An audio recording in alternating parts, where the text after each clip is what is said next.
C'est de pouvoir ouvrir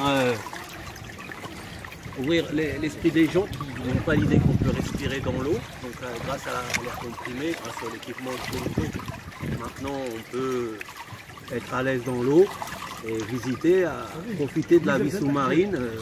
On voit beaucoup de reportages à la télévision dans l'eau. Et en fait, en allant vers des clubs de plongée qui sont, eux, très spécialisés, en mer Méditerranée par exemple, au Maroc, on peut tout à fait observer la nature, toute la vie dans l'eau, la vie aquatique, hein, aussi bien les poissons que les plantes. Ici en Atlantique c'est un peu plus difficile, mais en belle période il y a de belles plongées à faire aussi ici, hein, sur les relevés.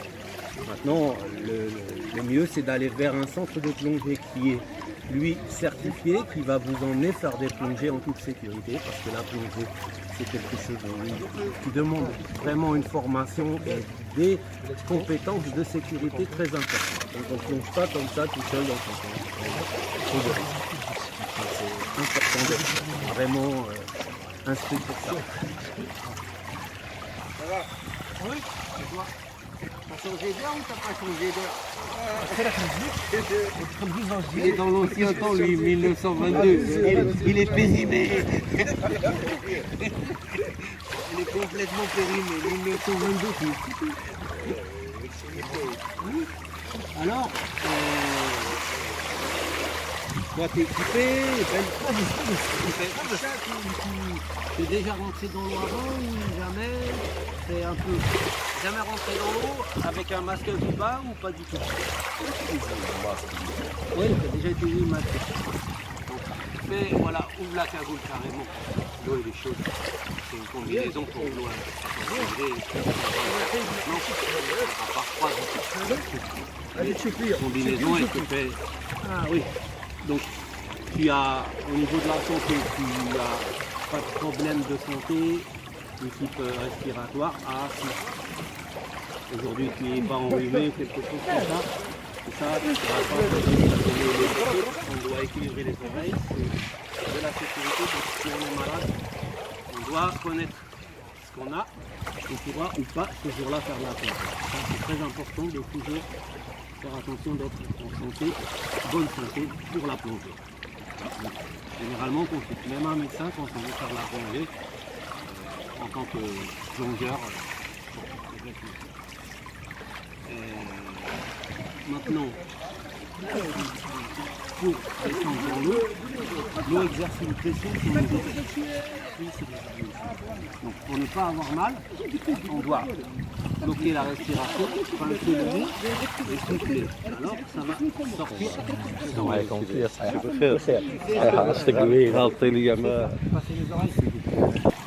Tu as quelque chose qui ne va pas.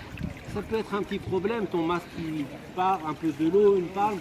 C'est pas forcément un problème énorme, mais je dois le savoir pour t'aider là où, dans l'eau, ou bien même on va sortir, on va régler le problème, on va retourner.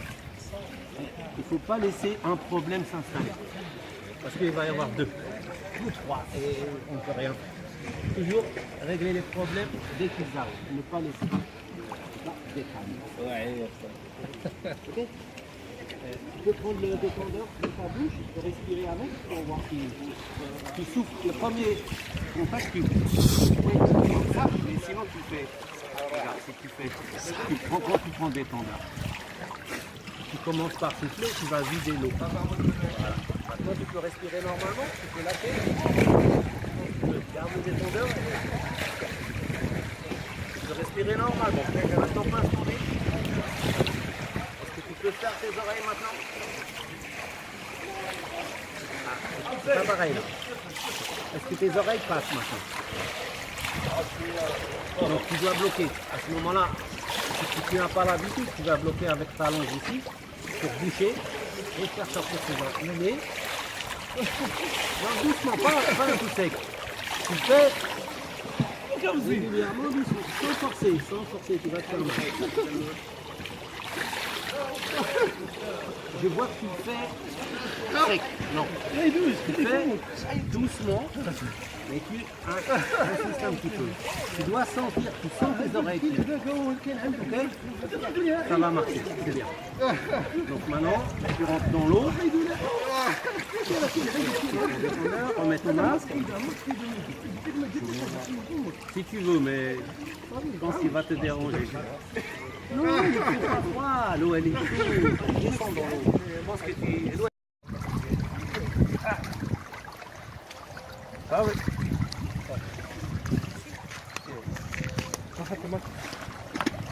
كل صغار الجلي صافا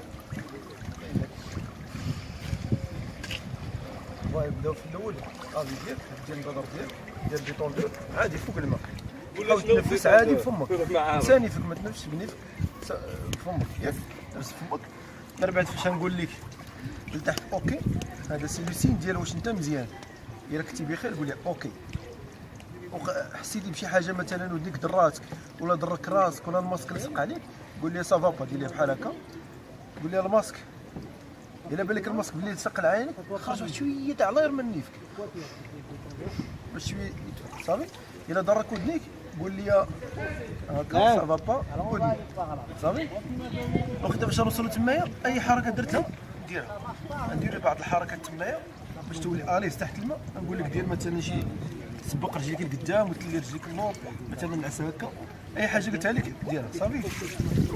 Comment ça descend de la profondeur, puisque la pression, plus on descend, plus elle est importante. Ok? Surtout, on le fait en descendant. Si on souffre, si on a mal, on arrête de descendre. En arrêtant, on réessaie. Normalement, en arrêtant, on réessaie, ça marche. Quelquefois, on doit remonter un tout petit peu, 1 mètre, un demi-mètre, puis après on redescend, ça marche. Si ça ne marche pas, quelquefois c'est parce qu'on est malade, enrhumé par exemple, et ça ne marche pas. Donc, quand on est enrhumé, vraiment enrhumé, on ne peut pas faire. C'est impossible. Donc c'est ça, c'est pour ça qu'on pose des questions sur la santé. Il y a des états de santé qui ne permettent pas du tout de le faire. Parce qu'on est malade ou bien des fois c'est tout ça. La plongée c'est...